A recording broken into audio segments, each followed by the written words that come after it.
नमस्कार, मैं हूं अभिषेक कुमार पांडे और एक बार फिर से हाजिर हूं आपको अवगत कराने के लिए एक नए मुद्दे के साथ। जैसा कि आप देख सकते हैं, इस वक्त हमारे साथ मौजूद हैं सीधी जिले के बीजेपी के पूर्व जिलाध्यक्ष इंद्रशरण चौहान जी, और उन्हीं से जानकारी लेंगे जो नवरात्रि अभी खत्म हुई है और ठीक ये भगत जो होती है, लोग जो है तो इसमें देवी सवार भी होती है, उसी संस्कृति के बारे में जानने की कोशिश करेंगे। ये क्या है और आज की युवा पीढ़ी अनजान है, उसी के बारे में जानकारी चाहते हैं कि मतलब क्या है ये संस्कृति। जी बिल्कुल, नए लोगों को बताइए। जी अभिषेक जी, बहुत धन्यवाद। आप बहुत सराहनीय कार्य कर रहे हैं जी कि जो हमारी मान्यताएं हैं, जो हमारी सनातन संस्कृतियां हैं, जी तो नई पीढ़ी जाने। जी तो जानना भी इस देश के लिए बहुत जरूरी है जी कि हम कोई भी आयोजन करते हैं उसका मूल हेतु क्या है। जी तो आप सबको, हमारे जो सनातन धर्मावलंबी है, जी उन सबको यह पता है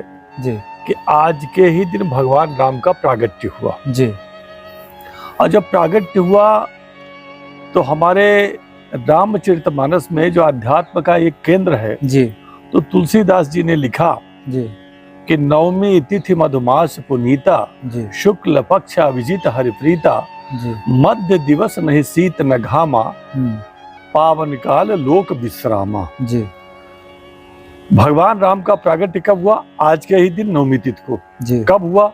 न सुबह हुआ न शाम को हुआ, जी मध्य दिवस में हुआ, जब ना तो शीत है न घाम है। जी तो इसका मतलब होता है जब साधना की आधी दूरी तय हो जाए, जी तब राम का प्रागट्य हृदय में होता है। जी उसे कहते हैं नवधा भक्ति। जी तो जब 9 दिन, जैसे आप देखिए प्रधानमंत्री किसी गांव में, क्षेत्र में जाए, जिले में मुख्यमंत्री जाए, जी तो उस लेवल की तैयारियां होती है कि हमारे मुख्यमंत्री या प्रधानमंत्री आ रहे हैं, कई दिनों से तैयारियां होती जी हैं। तो जब त्रैलोक्य के स्वामी राम का प्रागट्य होना है, जी अवतरण होना है, जी तो उसके लिए भी 9 दिन तैयारी होती है।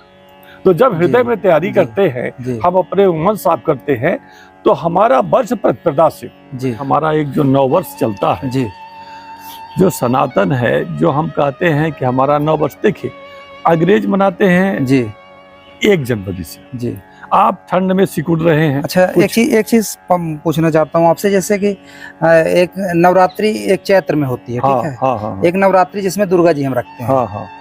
तो राम जी का इसमें कैसे, हम ये कैसे कहें, क्या राम जी का जन्म 2 बार हुआ क्या? नहीं, देखिए राम जी का जन्म 2 बार नहीं हुआ। जी देखिए, एक तो राम का जन्म ही नहीं हुआ, पहले आप ये समझिए। जन्म हम लोगों का होता है, उनका प्रागट्य हुआ। जी, ठीक है, वो प्रकटे जी है ना। जी हर्षित महतारी, जी ठीक है ना, जी कौशल्या हितकारी, जी ठीक है, हाँ प्रकटे दीन दयाला। हाँ तो क्या होता है, राम का प्रागट्य होता है, जन्म नहीं होता। जी आप समझिए। आप तो हमारा कहना था कि जब हमारे देश के बड़े नेता, जैसे प्रधानमंत्री जी किसी जिले या प्रदेश में जा रहे हैं, जी तो उस स्तर पर तैयारियां होती हैं। जी तो जब भगवान राम का प्रागट्य होना है, त्रैलोक के नाथ का प्रागट्य होना है, जी तो उस प्रकार नवधा भक्ति की तैयारी होती है।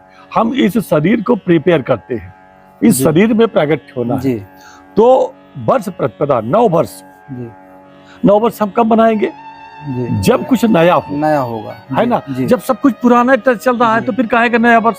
ये नया वर्ष तो 9 वर्ष तब होगा हिंदू का शायद जी कि बढ़िया पेड़ों में आम में बौर आ रहे हैं, जी ठीक है, जी फल लग रहे हैं, जी अद्यान हमारे खेत में कटाई चल रही है। जी जैसे पंजाब में देखिए तो बैसाखी का त्योहार मनाते हैं, जी है ना। और सभी जगह एक अनुकूलता है, जी हर किसान के घर, हर सबके घर में संपन्नता का लक्षण दिखने लगे, मौसम अच्छा लगने लगे। हाँ, आपको वह है नया वर्ष। ये भगत जो हो रही है, कहते हैं कि मतलब उसी में आ रहा हूं। देवी जो है शरीर में आती है, तो अगर एक उंगली गायब हो जाए, लोग कहते हैं कभी कभार, तो ये क्या है, उसके बारे में बताइए, ये परंपरा क्या है? उसी पर आ रहा हूँ जी। तो भगवान राम जाते हैं सबरी के आश्रम में जी और उनसे पूछते हैं कि माता, आपकी भक्ति तो अच्छी चल रही है ना? जी तो कहती है, मैं भक्ति तो जानती नहीं, जी मैं तो आपका नाम भजती हूँ, जी भक्ति क्या है मैं नहीं जानती। जी तो राम भगवान उनको नवधा भक्ति बताते हैं। जी तो कहते हैं, प्रथम भगति संतन कर संगा, जी दूसर रति मम कथा पर संगा। इस प्रकार 9 जो लक्षण है, 9 सूत्र है, जी वह राम माता सबरी को देते हैं। जी मतलब कि पहले दिन से लेकर 9 दिन तक जब हम उस प्रकार अपने आप को तैयार करेंगे, जी कहते हैं ना प्रिपेयर हिमसेल्फ, अपने आप को उस लायक बनाओ जी। कि हमारे अंदर वो आत्मसात हो जाए। तब जैसे अभी एक बुजुर्ग आए थे बीच में, तो उन्होंने बताया कि 9 दिन में पानी बस में रहा हूँ। हाँ, ना फल लिया, ना भोजन लिया, वो तो आस्था का प्रश्न है, वो मान्यता है जी। लेकिन आप ये कर रहे हैं कि आपको राम के प्रागट्य के पहले प्रिपेयर हो जाना है जी, तैयार हो जाना है, आपके हृदय में राम आ जाए जी, ठीक है, अवतरण हो जाए राम का। तो जो 9वें दिन, आज के दिन ये जवारा निकाल करके जी, जो तमाम हम बघेलखंडी में बात करें जी, तो अभुआते हैं, उनके ऊपर कहते हैं कि देवी देवता सवार हो जाते हैं।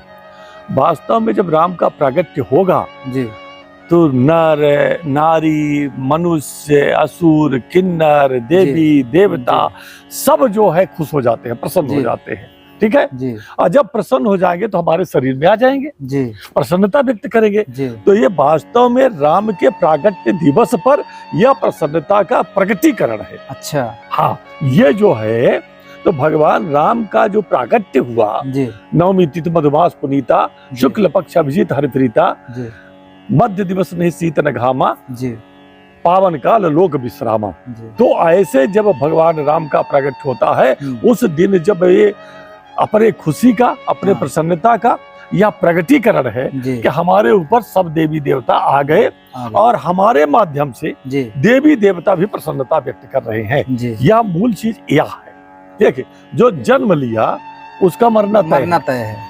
तो राम अविनाशी है जी जी, ठीक है। रा और माँ, रा से आप कहेंगे, अगर आज आधुनिक भाषा में कहें तो रा का मतलब राष्ट्र, माँ का मतलब मंगल, राष्ट्र मंगल जी, ठीक है। राम जी, वो राम है और राम तो सबका मंगल करने वाले हैं जी। कहते हैं ना, दैविक भौतिक तापा, राम राज्य का नायिका हुई बात व्यापा।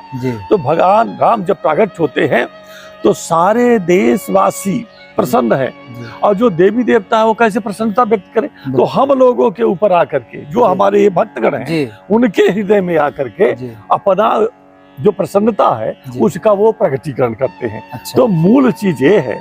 अब उसका धीरे धीरे रूप ले लिया कि हम 9 दिन देवी की भक्ति करते हैं।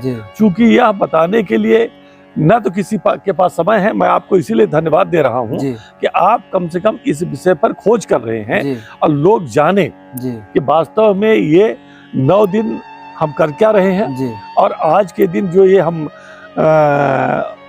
अभुआते हैं देवी देवता हमारे आ जाते, ये क्या है। तो वही एक ऐसा विषय होता है कि धूप है, इतनी कड़ी धूप है कि आदमी 5 सेकंड नहीं खड़ा हो सकता, और वो 1 मिनट लेटे हैं, उनके शरीर में कुछ नहीं हो पा रहा है। सामान्य आदमी लेट जाए तो जल जाए। जब राम के शरण में आप आ जाएंगे और राम तो आपके हृदय में आप तलवार रख देते हैं, चाहे कुछ भी करे। आप ये बताइए, मीराबाई जी का अद्भुत उदाहरण है जी। उनके ससुर जी जहर का प्याला भेजते हैं जी, सांप से कटवाते हैं जी, सर्प से कटवा, बड़े बहुत प्रकार से प्रयास करते हैं कि मीराबाई खत्म हो जाए। लेकिन जब उस स्तर की वो भक्ति हो जाती है कृष्ण की जी, तो फिर दुनिया की कोई ताकत कुछ बिगाड़ नहीं पाती। तो ये जो भक्तगण हैं जी, चूंकि ये प्रकटीकरण कर रहे हैं प्रसन्नता का, तो अंश मात्र भी अगर इनके ऊपर कृपा हो गई जी, तो उनका कोई क्या करेगा, ना धूप कर पाएगी कुछ, ना तो कांटे कर पाएंगे, ना कुछ कर पाएगा। यह तो भगवान राम हमारे देश के, हम सबके प्राण है, आत्मा है जी। जो लोग नहीं समझते हैं, धन्य है राम जी। जिस राम का राज्याभिषेक होना हो जी, और उसे वनवास हो जाए। दूसरा कोई होता आज के युग में तो डिप्रेशन में आ जाता, आत्महत्या कर लेता जी। लेकिन गजब है धैर्य कि राम वन को चले जाते हैं जी, और वन में भी षड्यंत्र होता है। उनकी पत्नी जानकी का, जगह राज राजेश्वरी का जी, एक तरह से अपहरण हो जाता है। अच्छा। और जब अपहरण हो जाता है जी, तो वहां भी धैर्य नहीं खोते और दुनिया के सबसे शक्तिशाली व्यक्ति को उसके घर में जाकर के नदी नाला समुद्र पार करके और जाकर के मारते हैं, और तब वह धर्मराज की स्थापना करते हैं। यह केवल एक पत्नी को खोजने का अद्भुत प्रेम का तरीका नहीं है जी। जब जब नारी की अस्मिता पर प्रश्न उठेगा तो राम सरी के एक नौजवान आएगा। बीच में थोड़ा टोकना चाहूंगा आपको, जैसे लोग कहते हैं कि अंधविश्वास है, अभी अंधविश्वास है, अभी ये 2-3 चीज जो हमने देखी अभी, ठीक है, धूप में लेटना, तलवार रखना, तलवार के ऊपर खड़े होना, तो उनको चोट नाम मात्र कुछ नहीं आता, और 9 दिन पानी बस पी कर रह रहे हैं, तो सामान्य आदमी के बस से बाहर है। तो कहीं ना कहीं चमत्कार ईश्वरी देखने को मिल जाता है, जो उस विधा में घुसा नहीं। जी। जैसे गूंगे से शक्कर का स्वाद पूछोगे तो क्या बताएगा? जी, उसके पास व्यक्त करने के लिए शब्द नहीं है, शब्द नहीं है। तो जो उस क्षेत्र में अध्यात्म में प्रवेश करेगा जी, तब उसको पता होगा ये अंधविश्वास है कि विश्वास, जी, ये श्रद्धा है। हमने बताया ना, मीराबाई का उदाहरण हमने बताया जी। हम अतीत में नहीं जा रहे हैं जी। हम उसको अगर देखें तो वर्तमान का ही स्वरूप मानेंगे मीराबाई को, कि 16वीं शताब्दी में हुई जी।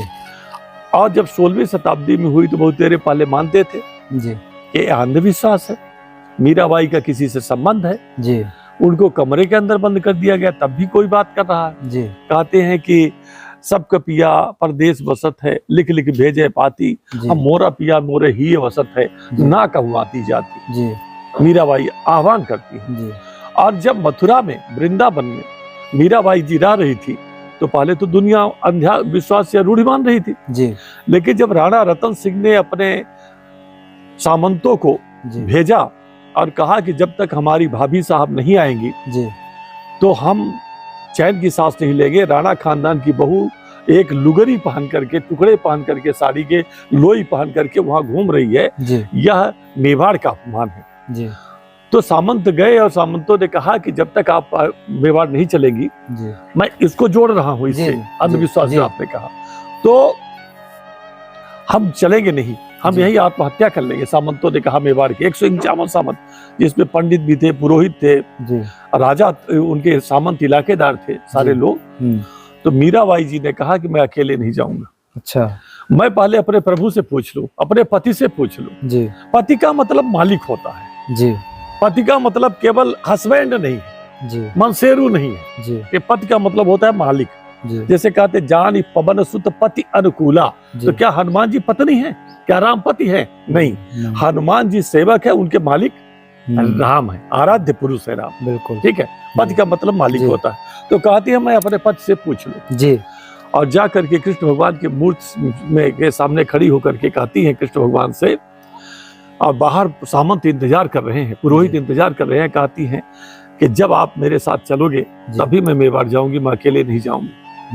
और जा करके वो लिपट गई कृष्ण भगवान के मूर्ति से और रोने लगी कि मैं अकेले नहीं जाऊंगी, आप चलोगे तभी मैं चलूंगी। और जब बहुत देर तक मीराबाई बाहर नहीं निकली तो सामंतों ने जा करके देखा तो जो उनकी चुनरी थी वह कृष्ण भगवान की मूर्ति से लिपटी हुई थी, और कृष्ण मीराबाई उस मूर्ति में अंतर्ध्यान हो गई और आत्मसात हो गई। अच्छा। उसी मूर्ति में। अब दूसरे लोग तो कह सकते हैं ना कि ये अंधविश्वास है जी। ये अंधविश्वास नहीं है, ये साधना की चरमोत्कर्ष है जी। जब हम साधना के उस ऊंचाई में पहुंच जाते हैं तो हमारे लिए कुछ भी असंभव नहीं रह जाता है, तब सारी चीजें हमारे लिए संभव हो जाती हैं। मैं इसमें एक चीज जोड़ रहा हूं जी। हमारे देश के एक महान संत है, अद्भुत संत है, स्वामी अड़गड़ानंद महाराज जी। अच्छा जी। उनके यहाँ ना कोई दान पेटी है जी, ना तो कोई बैंक खाता है जी, और ना तो वो कोई गुरु शिष्य की परंपरा का वहन करते हैं कि हम जाए तो हमको गुरु शिष्य बना लें या आप जाए तो बना लें जी। उनके यहाँ हजारों हजार आदमी, लगभग 150 से ऊपर उनके पूरे देश में आश्रम है। सब लोग जाते हैं, भोजन करते हैं, प्रसाद लेते हैं, भंडारा होता है, लेकिन किसी से एक पैसे नहीं मांगा जाता जी। अब उनके हर आश्रम 50-50 एकड़ 60-60 एकड़ में बने हैं, किसी से कुछ मांगते नहीं है। तो अब ये बताइए आता कहाँ से है? तो जब हृदय में राम का प्रगटीकरण हो जाएगा, जहाँ ब्रह्म रहेंगे वहां लक्ष्मी रहेंगी जी। ठीक है, तो फिर सब अपने आप होने लगता है। कहते हैं ना तुलसीदास जी कि जिम सरिता सागर महजाही, यद्यप ताहि कामना नाही, तिव सुख संपत्ति बिनहि बुलाए, धर्मशील पर जाए सोहाए। जैसे दुनिया की तमाम नदियां जाकर के समुद्र में मिलती हैं, लेकिन समुद्र इच्छा व्यक्त नहीं करता कि तुम मेरे में आकर मिलो, ऐसे ही जो राम को पा गया वह धन वैभव की इच्छा नहीं करता कि मेरे घर आओ, मैं किसी से मांगू, अपने आप जहां ब्रह्म रहेंगे वहां लक्ष्मी आ जाएगी, सारे वैभव आ जाएंगे, सारी संपन्नता आ जाएगी। ये होता है। तो ये तो जो हमारे भक्तगण हैं, जो देवी की पूजा करते हैं, देवताओं की पूजा करते हैं, उनके हृदय में आकर के राम के प्राकट्य दिवस के प्रकटीकरण पर वह हर्ष व्यक्त करते हैं, देवी देवता भी आकर के, तो अंश मात्र भी आ गया तो कष्ट कैसा होगा। बिल्कुल। आज जब वो उस ऊंचाई पर पहुंच जाएंगे तो फिर तो सारी चीजें संभव है, लेकिन वो उस ऊंचाई पर तो नहीं पहुंचे हैं, लेकिन इतना है कि उनके 4 किताबें लोग पढ़ लेते हैं तो उनको लगता है कि ईश्वर नहीं है, और ईश्वर के प्रमाण जो है तो कई जगह मिल जाते हैं रोज। वो तो आपको जगह जगह मिलेंगे। आप एक बात देखिए, ये आम का पेड़ है जी, उधर अमरूद है जी, आगे आप देखेंगे तो मिर्च लगी है, भाजी लगी है, पालक लगी है, सब कुछ लगे हैं और सबका स्वाद अलग अलग है। अगर ये बड़े वैज्ञानिक हैं जी तो जमीन तो एक ही है जी, तो आम खट्टा अमरूद मीठा क्यों है जी? आम पकने के बाद मीठा होगा, वो भी पकने, लेकिन मिर्च तीखा और टमाटर खट्टा क्यों है? बिल्कुल एक ही पृथ्वी है, एक ही पानी है जी। शक्कर में स्वाद है तो हमारा चाहे हम दूध पिए या पानी पिए, शक्कर डाल दे तो मीठा हो जाता है, नमक डाल दे तो खारा हो जाएगा। लेकिन हमारे इस पृथ्वी का अगर कोई स्वाद होता जी, तो सारे पौधों के स्वाद फलों के एक ही होते जी। अगर पानी में स्वाद होता तो सब में एक ही स्वाद होता, लेकिन पानी वही है, ना पानी में स्वाद है, ना उसका रूप है, ना रंग है, ना आकृति है, ना प्रकृति है जी। ना तो हमारे पृथ्वी का कोई स्वाद है, ना रूप है, ना रंग है, ना आकाश का, ना अग्नि का और ना वायु का। वायु चल रही है, हम महसूस कर रहे हैं, हम देख नहीं पा रहे हैं कि वायु क्या है। तो इसलिए यही ईश्वर के रूप है, यही ईश्वर सभी जगह विराजित है जी। लेकिन अज्ञानी लोग देख नहीं पाते। और अभिषेक जी, अज्ञानियों के बीच में ज्ञानी होना भी मूर्खता है जी, है ना? अगर आप लड़ोगे तो कहेंगे कि तुम कुछ नहीं जानते हो, वो कुतर्क करेंगे। लेकिन आप पूछ दो कि हवा का रंग क्या है जी, शरीर में कहते हैं हवा निकल गई जी, तो देहांत हो गया। तो हवा तो विराजित है, हवा तो चारों ओर है, उसको अपने मुंह में डाल लो जी। लेकिन शरीर में 56 प्रकार की वायु होती है, उसमें एक होती है प्राण वायु, वो ईश्वर का प्रतिनिधित्व करती है। तो हम सब आज नवमी तिथि है जी, हम देवी के भक्ति के माध्यम से, मतलब साधना की जो नवधा भक्ति होती है उसके माध्यम से भगवान राम के प्रागटीकरण का जो आज दिवस है, जो त्रैलोक के नाथ हम सबके बीच में आए, आज खुशी मना रहे हैं और हम चाहते हैं इसी प्रकार की खुशियां हमारे तमाम जिले के निवासी, प्रदेश के निवासी और देश के निवासी मनाएं और हमारे तमाम लोगों का कल्याण हो। हमारे भाई, परिवार, मित्र, जिले के निवासी, प्रदेश के निवासी, देश के निवासी, जीव जंतुओं, पत्थर पहाड़ों, सबको आनंद मिले, सब गौरवान्वित हो और प्रभु राम की कृपा सबके ऊपर हो। यह ऐसा आपके चैनल के माध्यम से तमाम लोगों को मैं प्रभु श्री राम से विनती करता हूँ कि वो सबको सुख समृद्धि प्रदान करें। बहुत बहुत धन्यवाद। चलिए, आपको बहुत बहुत धन्यवाद। For more updates, subscribe to our channel, click the show links and enjoy watching the videos.